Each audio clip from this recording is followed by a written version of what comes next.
कोणी काही देणार नाही, पण 5 वर्ष आता आम्ही जे तुम्हाला निवडणुकीच्या काळात काही मिळालं असेल त्याच्या 1000 पट आम्ही वसूल करणार.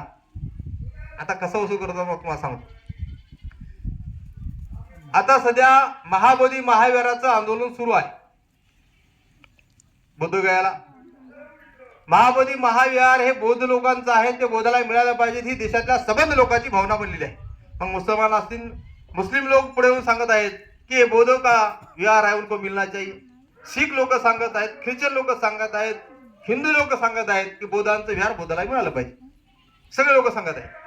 पण इथलं सरकार ते बौद्धांचं विहार बौद्धाच्या ताब्यात द्यायला तयार का तयार नाही, त्याचं हा प्रश्न आहे. याचं उत्तर तुम्हाला मी सांगतो नंतर.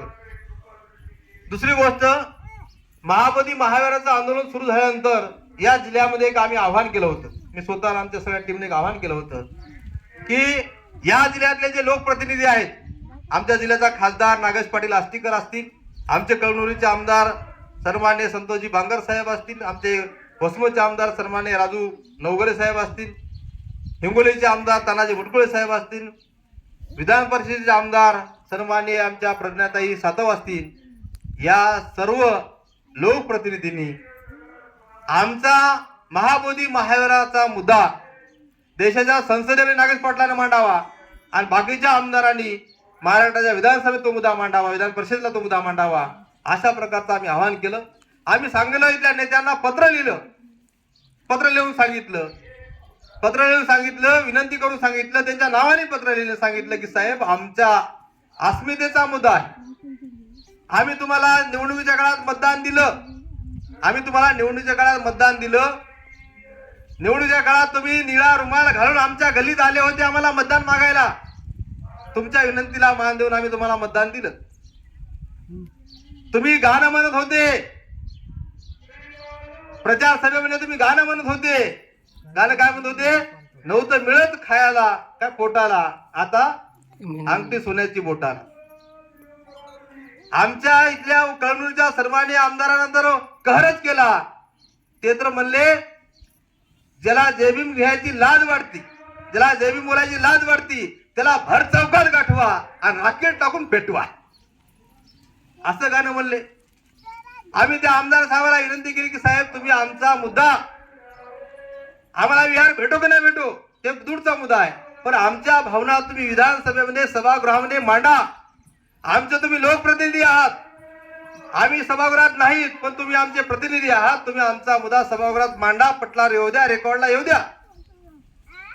वसमतच्या आमदारांनी, या सगळ्या प्रतिनिधीपैकी वसमतचे आमदार राजू नवगरेंनी आमच्या विनंतीला मान दिला आणि त्यांनी विधानसभेत मुद्दा मांडला. विधानसभेत मुद्दा मांडल्यानंतर 4 दिवसाला आम्ही जाऊन त्याचा सत्कार केला. आम्ही जाहीर केलं होतं तुम्ही मुद्दा मांडा, आम्ही तुमचा सत्कार करू होता. पण आमच्या या आमदारानं विधानसभेत मुद्दा मांडला नाही. मुद्दा मांडला नाही, आम्हाला न बोलता त्यांनी सांगितलं. काय सांगितलं? इथल्या आमदाराने आम्हाला न बोलता सांगितलं की साहेब आम्ही तुमचा मुद्दा मांडणार नाहीत. का मांडणार नाहीत? तुम्ही सांगत आहात की तुम्ही आम्हाला मतदान दिलं, तुम्ही आम्हाला मतदान दिलं काय उपकार केले? आमदार काय म्हणले आमच्या इकडे, तुम्ही आम्हाला मतदान दिलं का उपकार केले? फुकट मतदान दिलं? आम्ही तुमच्या लोकांना तुमचं मतदान फुकट घेतलं नाही,